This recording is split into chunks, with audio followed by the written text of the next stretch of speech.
요한복음 15장 5절입니다. 포도나무와 그 가지들의 비유를 이어서 보도록 하겠습니다. 인용한 성경은 한글 킹제임스 성경입니다. 5절 나는 포도나무요 너희는 그 가지들이라. 그가 내 안에 내가 그 안에 거하면 그 사람은 많은 열매를 맺느니라. 이는 나를 떠나서는 너희가 아무것도 할 수 없기 때문이라. 이 말씀에 따르면 그리스도인의 성장과 삶에는 세 단계가 있다는 것을 알 수 있습니다. 열매 맺는 단계가 있고 더 많은 열매를 맺는 단계가 있으며 많은 열매를 맺는 단계가 있습니다. 마가복음에 나오는 씨 뿌린 자의 비유에서도 세 가지로 나누어집니다.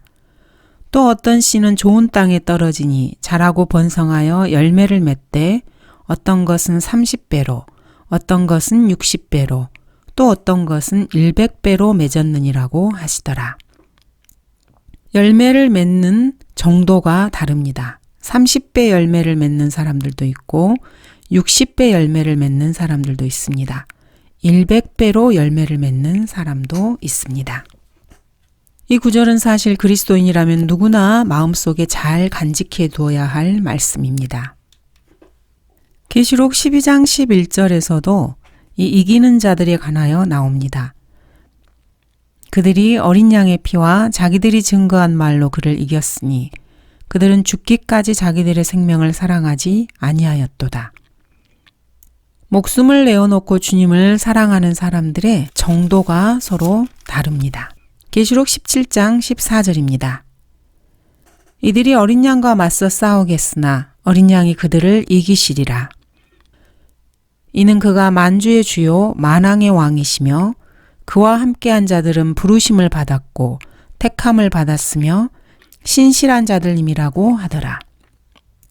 주님을 위해 생명을 내어놓는 사람들 역시 부르심을 받은 사람이 있고 그 가운데에서 택함을 받은 사람이 있으며 택함받은 사람들 가운데서도 신실한 자들이라고 주님께 인정받는 사람들이 있습니다. 이렇게 주님을 따르는 사람들이 세 부류로 나누어지는 것입니다. 이 말씀은 사실 주 예수 그리스도께서 하신 말씀 가운데서 가장 강력한 메시지 가운데 하나입니다. 나를 떠나서는 너희가 아무것도 할 수 없다고 주님은 말씀하십니다. 참으로 강력한 말씀입니다. 이 세상 그 누구도 여러분들에게 이렇게 말할 수 있는 사람은 없습니다. 하나님이 아니라면은 이렇게 말할 수가 없기 때문입니다. 이 말씀은 인간이 절대적으로 무력함을 선언하고 있습니다.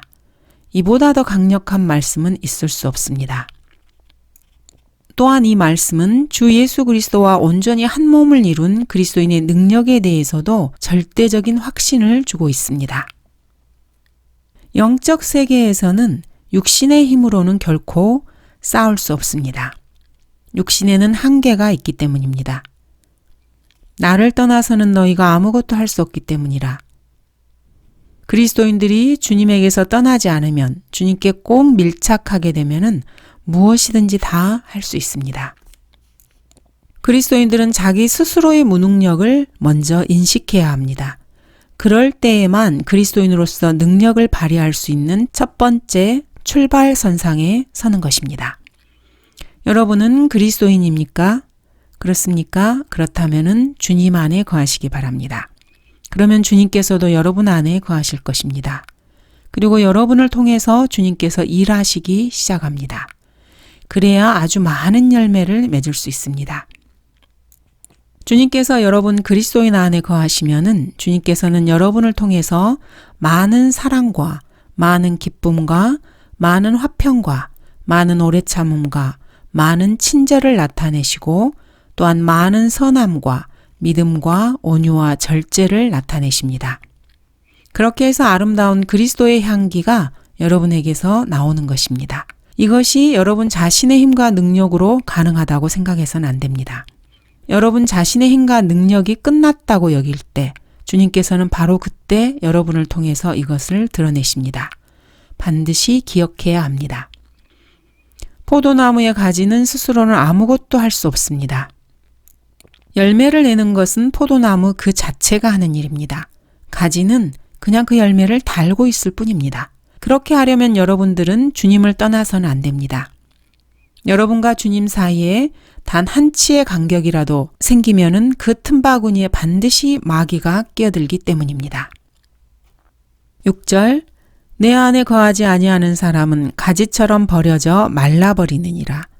그러면 사람들이 그것들을 거두어 불 속에 던질 것이요 그것들은 타버릴 것이라.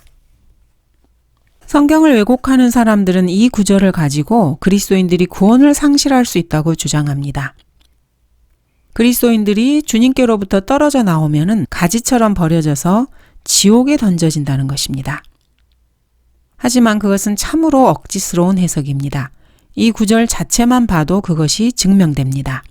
먼저 이 구절은 주님 안에 거하지 아니하는 사람은 가지처럼이라고 말씀하고 있습니다. 가지이다라고 말하지 않습니다. 뭐뭐처럼이라고 말하고 있습니다. 또한 이 구절은 주님 안에 거하지 아니하는 사람은 이렇게 말씀하고 있습니다. 그리스도인이라고 말씀하고 계시지 않습니다. 그러니까 이 사람은 주 예수 그리스도를 거부하고 그분 안에 들어오기를 거부한 사람입니다. 이 구절에 따르면은 그분 안에 거하지 아니하는 사람은 버려져서 그것들을 거두어 불 속에 던지는 사람이 있는데 사람들이 그런 행동을 합니다. 천사들이 사람들을 거두어서 불 속에 던지는 것이 아닙니다. 이 구절을 근거로 해서 그리스도인들이 지금 교회 시대에 구원을 잃어버린다고 주장하는 사람들은 그리스도인들이 가지라고 성경에서 언급되지 않는다는 사실을 간과하는 것입니다. 비록 이 가지라는 표현이 그리스도인을 표현한다고 하더라도 이 가지를 거두어서 불 속에 던지는 것이 사람들로 나오고 있습니다. 천사들이 그렇게 하는 것이 아닙니다. 그러므로 이 구절은 그리스도인들에게 교리적으로 적용해서는 안 됩니다. 마태복음 13장에 보면은 독보리를 모아서 불사르는 추수꾼들은 천사들입니다. 사람들이 독보리를 모아서 불사르지 않습니다. 누군가를 지옥에 던져 넣는 것은 하나님께서 하시는 일이지 사람들이 하는 일이 아닙니다. 주님께서는 이 일을 위해서 천사들을 보내십니다. 인자가 그의 천사들을 앞서 보낼 것이라. 그러면 그들이 실족해하는 모든 것들과 불법을 행하는 자들을 그의 왕국에서 가려내어 모으리라. 그리하여 그들을 불타는 큰 용광로 속으로 던지리니 거기서 울며 이를 갈고 있으리라. 천사들이 사람들을 주님의 왕국에서 가려내어서 불타는 큰 용광로 속으로 던집니다. 사람들이 그렇게 하는 것이 아닙니다. 그러므로 요한복음 여기 15장 6절에서 이 구절을 그리스도인들에게 적용해서 이 교회 시대에 그리스도인들이 주님 안에 거하지 아니하면은 구원을 잃어버릴 수 있다고 가르치는 것은 참으로 무지한 사람들입니다. 내 안에 거하지 아니하는 사람은 이것은 가지가 아니라 가지처럼 버려진다는 것입니다. 가지처럼 말라버립니다. 그러면 천사들이 와서 이 사람들을 불 속에 던져넣는 것이 아니라 사람들이 거두어서 그것들을 거두어서 불 속에 던진다고 말씀하고 계십니다. 그러면 무엇이 타버리는 것입니까? 그것들, 즉 가지들이 타버립니다. 그러므로 이 구절을 교리적으로 그리스도인에게 적용해서 구원을 잃어버린다고 주장해서는 안 됩니다. 하지만 영적으로는 그리스도인들에게 적용이 가능합니다. 그리스도인의 헌신의 관점에서 주님과의 교제에 적용할 수 있습니다. 그리스도인들이 주님 안에 거하지 아니하고 하나님과의 교제가 끊어진 삶을 살면은 그 사람은 성령의 열매를 맺지 못합니다. 그래서 말라버린 가지처럼 된다는 뜻입니다. 구원받지 못한 이 세상 사람들이 그 사람을 짓밟아 버리고 내팽개치는 것을 경고하고 있습니다. 하나님과의 교제가 끊긴 그리스도인은 열매를 맺지 못합니다. 그러므로 당연히 하나님의 영광을 드러내지 못합니다. 그리고 또한 놀라운 것은 자신이 사랑했던 세상에게서도 버림을 받게 됩니다. 그리스도인들이 세상을 사랑할 수 있습니다. 수많은 육신적인 그리스도인들이 대마처럼 세상을 사랑하여 세상으로 갑니다. 하지만 세상은 그들을 결코 받아주지 않습니다. 결국에는 그러한 그리스도인들을 버리는 것입니다. 7절 너희가 내 안에 거하고 내 말들이 너희 안에 거하면 너희가 원하는 것은 무엇이나 구하라. 그러면 너희에게 이루어지리라. 3절에서 예수 그리스도께서는 그분의 말씀을 통해서 우리가 깨끗하게 된다고 말씀하셨습니다. 여기 7절에서는 그분의 말씀들에 우리가 거할 때 너희가 원하는 것은 무엇이나 구하라고 말씀하십니다. 그러면 이루어진다고 말씀하고 계십니다. 앞에서는 주님과의 교제를 유지하도록 권면하셨습니다.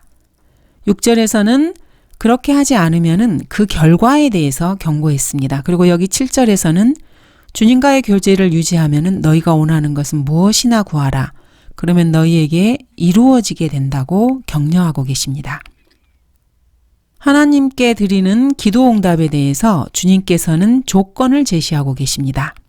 첫 번째, 너희가 내 안에 거할 것. 두 번째, 내 말들이 너희 안에 거할 것. 이것이 바로 기도 응답의 전제 조건입니다. 주님 안에 거한다는 것은 주님과의 교제가 끊어지지 않고 지속된다는 말입니다. 주님과의 교제가 지속된다는 것은 여러분의 삶을 주님께서 주관하신다는 말입니다. 주님의 말씀이 내 안에 거한다는 것은 사실 그대로 주님의 말씀이 여러분의 삶을 주관한다는 뜻입니다. 그러면 여러분 안에는 아무것도 남아있지 않습니다. 여러분 안에는 오직 주 예수 그리스도와 그분의 말씀만으로 가득 차게 됩니다. 주님과 주님의 말씀이 여러분의 알곡이 되어서 여러분의 삶을 지배하는 주체가 됩니다. 그러면 여러분께서 원하시는 것은 무엇이나 구하라고 주님은 말씀하십니다. 그러면 여러분이 구하는 모든 것이 이루어진다는 뜻입니다. 많은 사람들이 기도 응답에 대해서 잘못 가르치고 있습니다. 그리고 특히 이 구절을 왜곡하기를 좋아합니다. 이 구절의 뒷부분만을 여러분에게 드림입니다. 너희가 원하는 것은 무엇이나 구하라. 그러면 너희에게 이루어지리라. 이 사람들의 주장대로라면은 하나님께서는 여러분에게 백지수표를 주었다는 뜻입니다.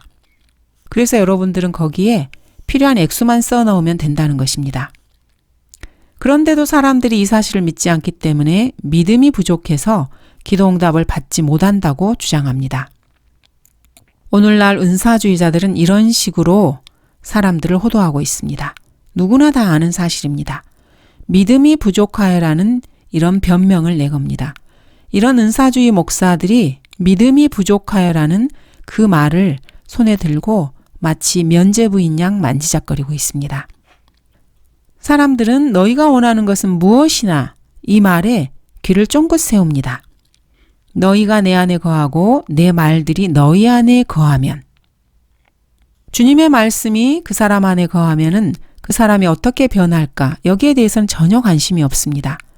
여러분 같으면은 어떤 사람으로 변해 있을 것 같습니까?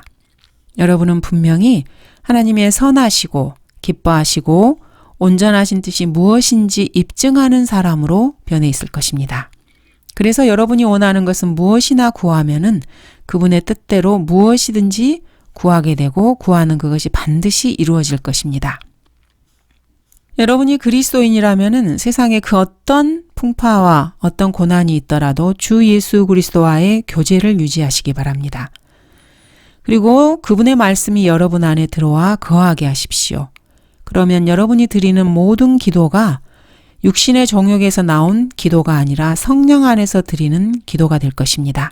그러면 그 기도는 반드시 응답될 것입니다. 오직 너희는 먼저 하나님의 나라와 그분의 의를 구하라. 그리하면 이 모든 것을 너희에게 더해 주시리라. 그리스도인들은 절대로 이 말씀을 잊어서는 안 됩니다.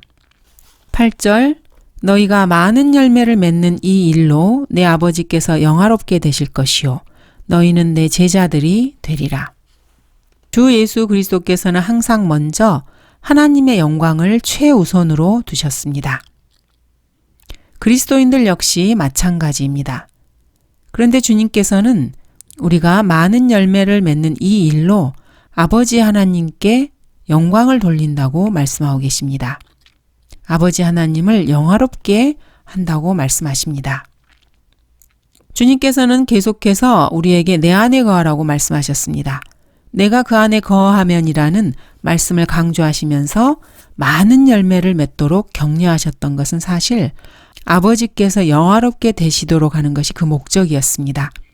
많은 열매로 아버지께서 영화롭게 되시는 것은 그 열매가 사람의 노력과 능력으로 생긴 열매가 아니라 주님께서 우리 안에 들어오셔서 맺으신 열매이기 때문입니다. 바울은 이렇게 기도했습니다. 예수 그리스도를 통하여 얻는 의의 열매들로 가득 차서 하나님께 영광과 찬양이 되기를 바라노라. 8절 너희가 많은 열매를 맺는 이 일로 내 아버지께서 영화롭게 되실 것이요 너희는 내 제자들이 되리라. 제자들이라는 것은 어떤 사람들입니까?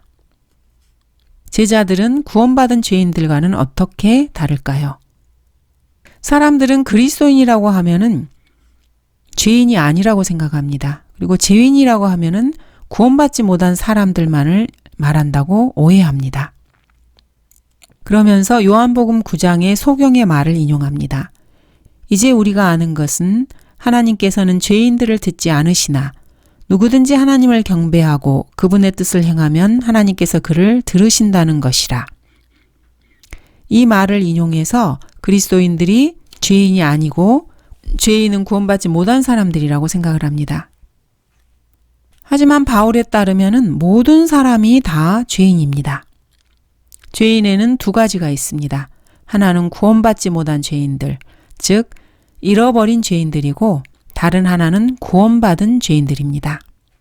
그리고 이 구원받은 죄인들 가운데는 또 구원받은 죄인들과 제자들이 있습니다.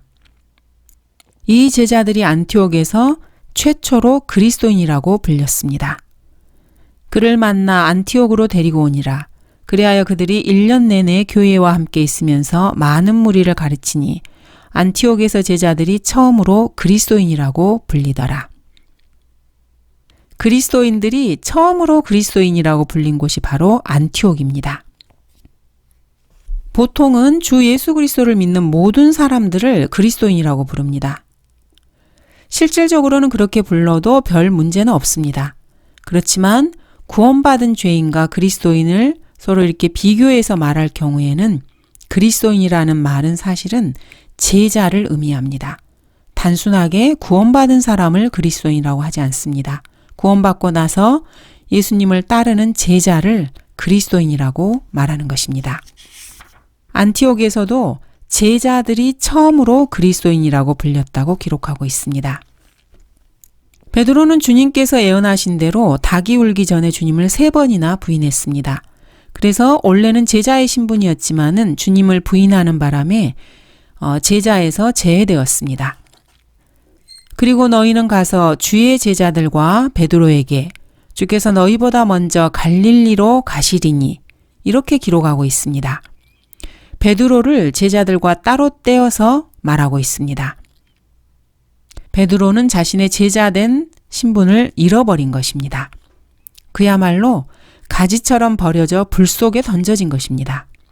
부활하신 예수 그리스도께서 베드로에게 요나의 아들 시몬아 내가 나를 사랑하느냐고 3번씩이나 거듭거듭 물어보셨습니다. 주님의 질문에 베드로는 주여 그러하옵니다. 주께서는 내가 주를 사랑하는 줄 아시나이다 라고 반복해서 3번 대답을 합니다. 주님께서는 베드로의 마음을 계속해서 확인하셨습니다. 왜 그러셨을까요? 주님께서는 베드로에게 제자의 지위를 돌려주려고 그렇게 하신 것입니다. 너도 이 사람의 제자들 가운데 하나가 아니냐? 이렇게 사람들이 질문했을 때 베드로는 나는 아니라 이렇게 자신이 주 예수 그리스도의 제자가 아니라고 고백했습니다. 베드로는 3번이나 주님을 부인했습니다. 제자들 가운데 하나가 자신이 아니라고 부인했습니다. 그러므로 당연히 그는 자신의 제자됨을 상실했습니다. 자신의 제자된 신분을 잃어버린 것입니다. 베드로는 다른 동료 제자들을 모두 다 제쳐두고 비록 모두 다 실족할지라도 나는 그렇지 아니하겠나이다 라고 큰소리쳤습니다. 다른 그 누구보다 그 어떤 제자보다 자기 자신이 주님을 더 사랑한다고 표현했습니다. 그래서 부활하신 주님께서는 베드로를 만나서 내가 이 사람들보다 나를 더 사랑하느냐고 질문하셨습니다. 다른 제자들을 가리키며 베드로에게 물으신 것입니다. 주님께서는 베드로에게 내가 잃어버린 제자의 직분을 다시 회복하고 싶으냐? 너는 나를 사랑하느냐? 이렇게 거듭 확인하신 것입니다. 여러분이 구원받았다면 여러분은 구원받은 죄인입니다. 하지만 성경적인 의미에서 볼 때 아직 그리스도인은 아닙니다. 왜냐하면 성경적인 의미에서 그리스도인이라는 것은 제자를 의미하기 때문입니다. 주 예수 그리스도께서는 아무나 제자라는 말을 하지 않으십니다. 자기가 가진 모든 것을 버리지 않은 사람은 절대로 주님의 제자가 될 수 없습니다. 성경으로 보면은 어떤 사람이 주님의 제자가 되는 것입니까? 누가복음 14장 26절입니다. 누구든지 자기 아버지나 어머니나 아내나 자식이나 형제나 자매나 정녕 자기 목숨까지도 미워하지 않은 채 내게로 오면 그는 나의 제자가 될 수 없느니라. 만약에 오늘날 주 예수 그리스도께서 우리가 살고 있는 도시에 오셔서 사람들을 향해서 이렇게 말씀을 하시고 너의 십자가를 지고 나를 따라오라 이렇게 외친다면 과연 몇 명이나 그분을 따라 나서겠습니까? 여러분은 그리스도인입니까? 그렇다면 여러분은 무엇에 합당한 사람들입니까? 예수 그리스도께서 하신 말씀에 따르면 여러분은 먼저 십자가에 달려 못 박히고 가시관을 머리에 쓰고 피를 흘리기에 합당한 것입니다. 여러분이 그리스도인이라면 말입니다. 주 예수 그리스도의 제자가 되는 조건은 절대적인 순종입니다. 10절은 이렇게 말씀하십니다. 내가 내 아버지의 계명들을 지켜서 그분의 사랑 안에 거하는 것 같이 너희도 나의 계명들을 지키면 나의 사랑 안에 거하리라. 12절입니다. 나의 계명은 이것이니 내가 너희를 사랑하는 것 같이 너희도 서로 사랑하라는 것이라. 14절 내가 명령한 대로 너희가 행하면 너희는 나의 친구들이라. 주님의 제자가 된다는 것은 구원받는 것과는 다른 별개의 일입니다. 이 둘을 혼동해서는 안 됩니다. 구원이라는 것은 하나님께서 거저 주시는 값없는 선물입니다. 누구나 믿기만 하면 받을 수 있습니다. 그러나 구원받고 나서 주님의 제자가 되려면 순종이라는 값을 치러야만 합니다. 저절로 제자가 되는 것이 아닙니다. 믿기만 한다고 해서 저절로 제자가 되는 것이 결코 아닙니다. 그리스도인의 자세에 대해서 한번 예를 들어보도록 하겠습니다. 개를 예로 드는 것이 좋을 것 같습니다. 개들은 항상 무엇을 기다리고 있습니까? 개들은 항상 주인이 자신에게 와서 말이라도 좀 걸어주기를 기다립니다. 개들의 자세를 통해서 그리스도인의 자세를 엿볼 수 있습니다. 감사합니다.